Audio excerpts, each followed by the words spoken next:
D'ici 2050, l'Afrique abritera la plus grande population urbaine du monde. Ainsi, 950 millions de personnes supplémentaires vivront dans 13 000 centres urbains sur le continent.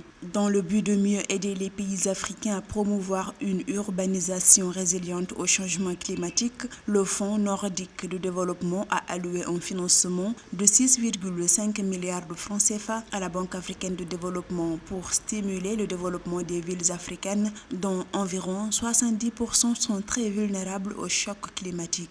Les villes qui se développent au hasard des plans incertains d'urbanisation subissent de plein fouet les impacts du changement climatique, tant sur les aspects vulnérabilité, à la sécurité alimentaire entre autres, mais aussi à des problèmes structurels. Les villes, pour être donc résilientes, doivent répondre à la norme environnementale qui consiste d'abord à planifier l'urbanisation, à anticiper les formes de vulnérabilité, à mettre en place des politiques moins polluantes. La BAD indique que les villes génèrent 55% du produit intérieur brut total de l'Afrique. Ces villes sont des marchés dont la consommation à croissance rapide devrait engendrer des dépenses de consommation de 2,1 billions de dollars d'ici 2025 et 2,5 billions d'ici 2030. Face à ces prévisions, la recherche de solutions pour l'adaptation au changement climatique figure en tête de la liste de priorités des dirigeants africains.